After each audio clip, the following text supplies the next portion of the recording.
Welcome everybody to our Talkback Thursday today. Christopher Hecox here, Executive Director of the Jay and Susie Gooch Performing Arts Center at Auburn University. I'm very glad to have two guests with us today. We have Bruce Broder, filmmaker. Say hi to everybody, Bruce. Hi. Welcome. Welcome to our chat. Yes, and we have one of the members of the Dover Quartet, Milena Pajaro-van de Stadt, with us. Milena, how are you? Good, thank you. Absolutely. So we're really excited about having you two here. So as many of our viewers know, we had the Dover Quartet scheduled to perform with us on the inaugural season here at the Gooch Center to perform with us. But unfortunately with COVID, we had to reschedule. The rescheduled date is May 7th, 2021 with harpist Bridget Kibbe. So we're excited to be able to bring you here. But in the meantime, we found out that a new documentary about the quartet called Strings Attached was released from filmmaker Bruce Broder, and we're very happy to be able to bring that to our patrons. Was able to watch it last night. Again, wonderful, wonderful film, Bruce. Thank you so much. It was so fun to be with the Dover Quartet for a year and a half. That's amazing. So before we get started on the talk, I wanted to go ahead. We have the trailer, so let's go ahead and show the trailer to everybody, and then we can get started. I don't think when we formed the group, we had any idea what we were really getting ourselves into. My goal was find 3 like-minded musical quartet soulmates, and then I settled for these guys.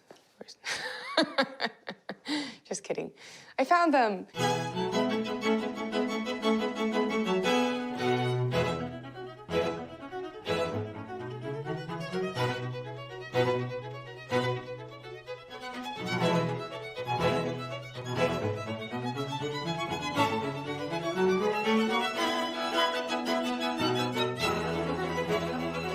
Ladies and gentlemen, the winner of the 11th Banff International String Quartet Competition is the Dover Quartet. And they won every possible prize. They were just loved by the jury, loved by the public, and they were on fire.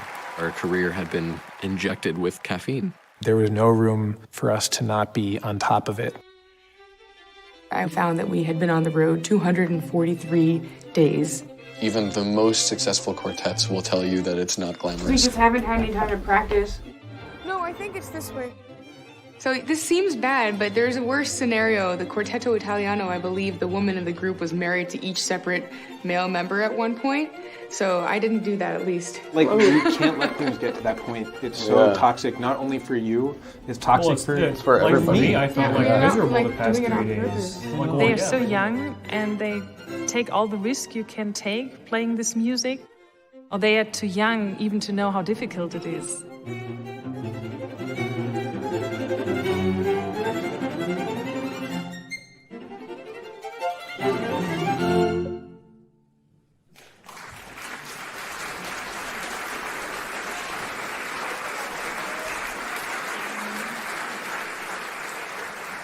Love does some weird things, I guess. So that's great. So Bruce, I think we should just start. Where did the idea come from? Well, you know, actually, I got a call from the Dovers who had been approached by another filmmaker to make a documentary on them, and they thought about that for a while, considered the possibility. I think they got their minds around doing it, but then I think it was Milena principally had the thought that, well, why don't we, test our options before we jump into this? And she had seen my previous film on young jazz players. In fact, all of them had, called Chops. And I think they liked the way I handled that one. And loved it. If you haven't seen it, you should definitely watch it. It's an awesome movie. Thank you, Milena. I would agree with that as well. And actually, another really great thing, aside from just knowing that Bruce was such a fantastic filmmaker, was that the person who originally approached us was very much entrenched in the classical music field. And we really felt that for a film like this, we would much rather have someone with a kind of broader sense of the music world, and not just like completely focused in on the classical music world, not so niche, because Bruce would know better what is so fascinating about what we do. We know what we love about what we do, but what is so fascinating about it to those who aren't really a part of that world. So his perspective was really, really valuable to us. Yeah, and I would agree. And I don't want to give away too much because we want people to watch it, but I do think, having the realness of what it's like to travel, being in the rental car at 2, 3, 4 in the morning, and those sort of things that I think a lot of people think that there's this glamorous life around touring, which touring is wonderful and being able to travel and play in amazing places. But, there's a lot of logistics and it's hard. Mm-hmm. So, like Bruce had to be a part of it too, as well, for a year, right? Well, like any band, whether it's a classical ensemble or a rock band, you're with the same people every day, and there's some getting used to that goes on there, and there's complexities to all of the relationships, and I think that's the interesting part, or one of the really interesting parts of being with a group like that. Yeah, Milena, and I want to pick up on that because, you all it's interesting because you all performed together in undergrad and in grad school, made that decision to do it. Mm-hmm. But, it really changed when you had to go on the road together, relationship-wise, wouldn't you say? Yeah, we learned a lot. When we were in school together, we were all, we still are very close friends, but it was, we would go out of our way to hang out together and to do these quartet bonding activities. That's what we called it. We would watch movies together or go out to eat together. And, once you're on the road, basically together 24/7, you start to realize at first, we just thought, oh, we have so much tension. Like, what's all this tension? And then you realize people just have different thresholds of personal space that they suddenly aren't able to maintain as well as they used to. And it was just a big adjustment. And I think within 3 years of touring, maybe, we finally reached a place where everyone kind of understood everyone else's different thresholds, and we were able to navigate that more easily and not take things personally. For instance, if someone didn't want to eat dinner together or didn't want to come over to someone's hotel room and watch a movie or something, we stopped taking that personally and started realizing just how important it is to find your own private space. Yeah, absolutely. So one of the other questions that I had for you was about rehearsing and practicing on the road. And that's something that you guys had to probably work on and figure out how to do that. Going from date to date, you're not always playing the same program as in the movie. Obviously, Avi is in the movie, as well as Edgar Meyer, and you're doing a lot of different rep. You're not just playing Mozart, or Haydn quartets, So how you guys had to, I'm assuming, work through that to figure out how to make it happen. So anything you want to share about how you guys made that work? Yeah, well, before we were on the road, when we were in school together, we had a set of priorities, which were quartet rehearsal, individual practice time, eating and sleeping. Let's just say those are the main 4. Once we were on the road, it was completely flipped upside down, where sleeping was the most important thing. Nutrition was the second most important thing, then personal practice, and then quartet rehearsal. And one of the reasons is that we've been playing together for so many years that we could trust that we built up this intuition and this comfort with playing with one another. But the other is that we just can't be our best as a group if we're not our best individually. So we started really prioritizing having our own practice time. It's still learning repertoire while on the road is still something that we're trying to finesse or figure out how to do perfectly. A lot of the time, what we'll end up doing is if we're touring with a piece we know very well, we'll use the sound check or the dress rehearsal to rehearse for the next concert for something we don't know as well. Sometimes that can be a little bit scary to the presenters because they'll see the program and hear what we're rehearsing and be like, guys, is that did you know you're playing Beethoven tonight and not Brahms? We're like, yeah, we know. We played Beethoven the last 10 nights in a row. We just need to do Brahms for the next one. But yeah, it's definitely tricky. It's very tricky, but we're gradually getting closer and closer to finding the right balance with that. Yeah, I can imagine. Now, Bruce, you had to insert yourself in this group. You were the fifth Beatle for a year and a half. Tell us a little bit of how you were able to navigate that, because I mean, there's some very personal moments in it, and there's a level of trust that has to be there with everybody.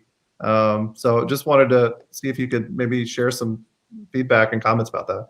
Well, first of all, I've known Milena since she was probably 7 years old. And you may have known her way back then.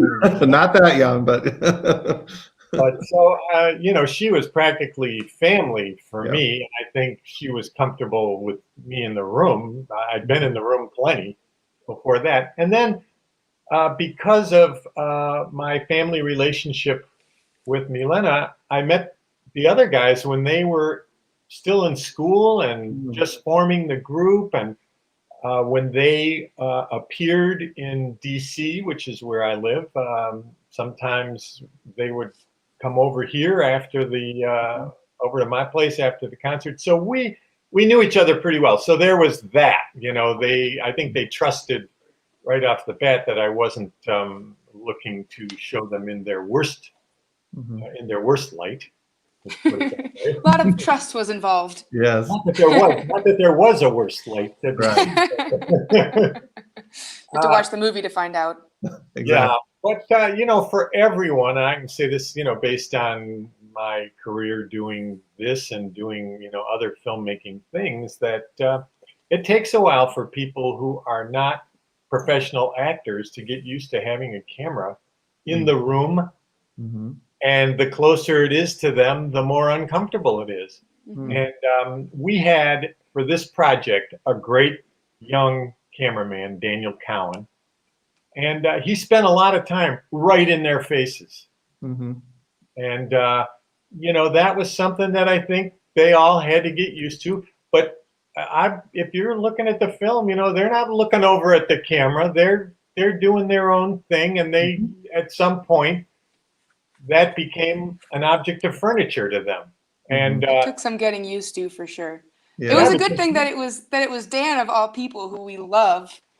So it also, like having Bruce following us around, it just felt, probably as comfortable as it could for anyone who's a first-time documentary maker as a subject.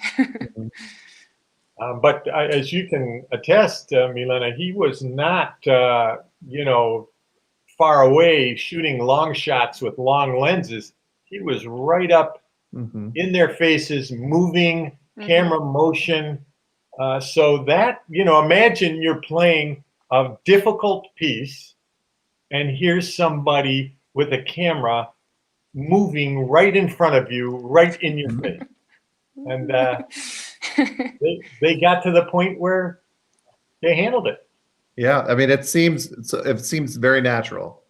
That's why I asked, because I mean, that's a lot of trust and a big distraction when you're trying to perform at a very high level. By the way, it occurred to me, as to your last question of Milena, when she answered that, her priority, that each of their priority put the solo playing or the individual playing above the group playing, because they figured they could work that out when they were together. I made quite an effort to capture them playing, each of them, a feature of them as soloists. And I think that is very evident in the film, and I think it was something that was really interesting to hear throughout the whole film, because you obviously hear the group, you hear Dover play, and then you hear everyone individually, and you get to get a sense of everyone's personality as well. And that's, at least for me, that's what I saw. So, and then here, as you mentioned earlier, here they are on many occasions playing with other artists, as a quintet. They're totally at ease with that. Absolutely. So, Milena, obviously, COVID has just stopped everything from a touring standpoint right now. Was wondering, how you all are doing as a quartet. Are you still rehearsing, or what does that look like? How do you guys stay connected during this time? Well, the last thing we did all together before the lockdown was a concert in late February. I think the 27th of February. And then we just didn't see each other for 4 straight months. We Oh, didn't do wow. any rehearsing. We didn't do any. I mean, we had been so incredibly busy and overwhelmed before it happened that we kind of just treated it as a time to just be okay with having a break. Mhm. And I mean, we spoke on the phone a lot. We had so many Zoom meetings, but they were always business related or, things about future projects, things like that. But we didn't have any musical discussions or rehearsals or anything like that. And we all just kind of did our own thing for 4 months. But right now, actually, I'm coming to you from Vail, Colorado. The quartet got back together July 1st. We decided to join one another's quarantine bubbles, as it were, Right. and become a work group. And we started rehearsing for a week. We went to Indiana in the middle of nowhere and did some recording. And then we went straight from there to here in Vail, where we were originally supposed to be performing. They have a huge, incredible music festival here where they bring in the Philadelphia Orchestra, the New York Philharmonic, Dallas Symphony, chamber musicians, soloists, like the whole thing. And, the whole festival was basically canceled. But the powers that be over here, the director, the executive director, they put their heads together pretty much immediately when the pandemic started becoming very much a reality. Everything was being canceled, and they came up with a socially distanced version of their festival where there are just a few of us here, including our quartet, performing live streamed concerts in a massive outdoor amphitheater, which is usually where the orchestras play. So we're incredibly far away from the audience. They only have a very limited amount of audience members who can come in. It's outdoors, but come see the concerts. They're all wearing masks. They're all really spaced apart. But the coolest thing about this whole socially distanced festival is that they converted a tiny home into a mobile concert stage. So they can drive the stage all over town from neighborhood to neighborhood. And we've been doing the main stage amphitheater concerts, but over the course of the summer, they will have ended up having 45, I think, at least, of these mini concert hall concerts all over town. And it's just been so gratifying and kind of surreal to be able to play for live audiences after 4 months of absolutely nothing. So have you played some of the traveling concerts then already? Yeah, I think we did 8 of them already. Oh my God. We're leaving tomorrow, and we've been here for about 3 weeks now. Oh wow. Yeah. So where were the concerts? Were they like in parking lots or in front of? They were in people's driveways or in a neighborhood, like a residential street in the middle of the street. Some of them were at parks. Like at the top, there was one that was just amazing. It was the best concert hall I've ever played in. We were literally perched at the top of a hill with a huge panoramic view of the mountains. And then people were just very separated on their different picnic blankets out on the lawn, listening to the concert. So dogs and kids and babies. Amazing. Yeah. So Bruce, let's talk a little bit about the film. Can you talk a little bit about its debut and what the distribution looks like? What you guys, I'm sure you're probably in some film festivals. Film festivals look a little bit different right now, virtual. But if you could talk a little bit about that.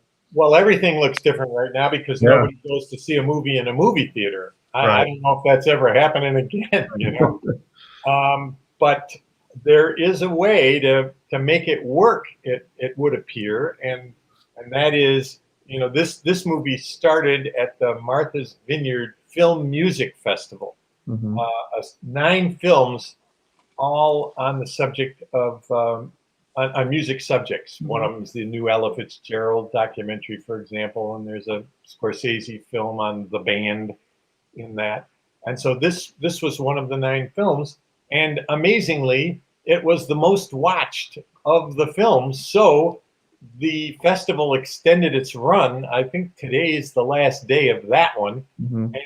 And then what this distribution will be is characterized by this very event, Chris, your event, which Great. is to say, interested organizations, schools, foundations, presenters can show this film, can host this film to their members. They can charge or not charge, but they can then contact their constituents, their audiences, and it looks like the film is getting traction that way. It's really an exciting way to go. We're forced into it by current conditions, but it actually works. Yeah, it works great. I mean, I watched it on my laptop last night, and it sounded great. The sound quality. Now, we have good. I think a lot of us have good equipment, so we can hear it well. But I mean, yeah, I thought the experience was wonderful. So, Bruce, why don't you tell everybody where they can go? Is it stringsattachedmovie.com? That's exactly right. To get information about the quartet, about the film, see the trailer, which you've already shown, but there are also some little teasers that are kind of fun that are viewable there. You can't see the movie there, but you can find out where you can see the movie. So right now, if you went to that site, you would see the Gogue Center. Right. So, Milena, we've got a little bit more time. I wanted to spend a little bit of time on the program that we're going to be bringing here in the future. Maybe you could tell our audiences kind of how it started, how you, the quartet, and Bridget Kibbe, came up with the idea of doing an all Bach program. Well, first of all, we are just huge fans of Bridget's. She's not amazing. only she's not only an incredible musician, incredible harp player, but just one of the best people we've ever met. The sweetest, most warm, effusive, bubbly, just so great to be around. So she actually, the all Bach, we wanted to collaborate with her, and we kind of had in certain circumstances. I think the most notable one was actually with Avi Avital, who's in the documentary for a bit. We did a recording project that both of them were involved in, and some other musicians. And after that project, we spoke with Bridget, just saying like we need to do something like a project together, like just the five of us. And she had the idea of the Bach because she has done so much of her own arranging of Bach music for harp. And so that's kind of how it was born, just from a mutual admiration and friendship. She had the Bach idea, and that was really exciting for us as a quartet because there's almost no Bach at all for us to play. There aren't Bach string quartets.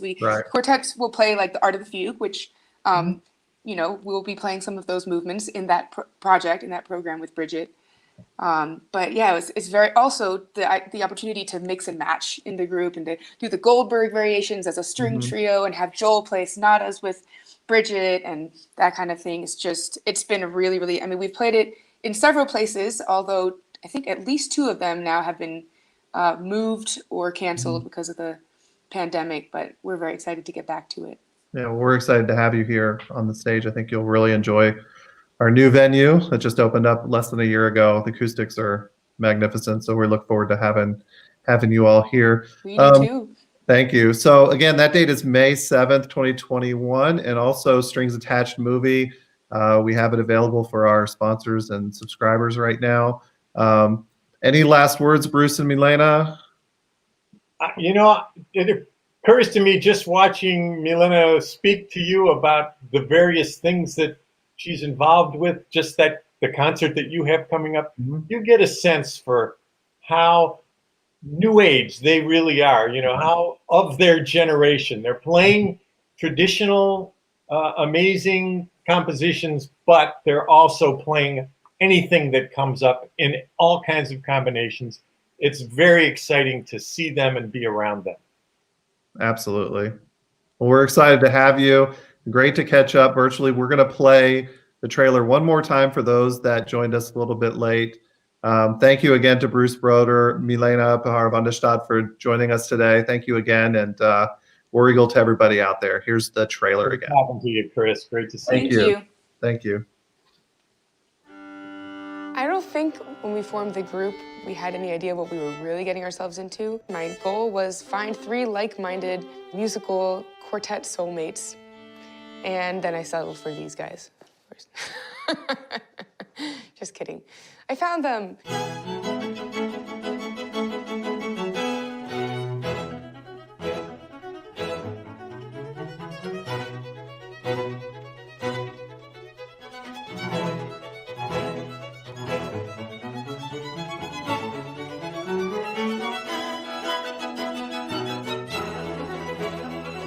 Ladies and gentlemen, the winner of the 11th Banff International String Quartet competition is the Dover Quartet. I mean, they won every possible prize. They were just loved by the jury, loved by the public, and they were on fire.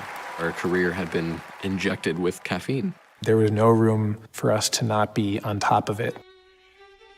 I found that we had been on the road 243 days. Even the most successful quartets will tell you that it's not glamorous. We just haven't had any time to practice. No, I think it's this way. So this seems bad, but there's a worse scenario. The Quartetto Italiano, I believe the woman in the group was married to each separate male member at one point. So I didn't do that, at least. Like, you can't let things get to that point. It's so toxic, not only for you, it's toxic for like everybody. For me, I felt miserable the past 3 days.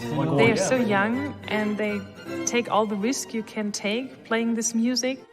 Or they are too young even to know how difficult it is.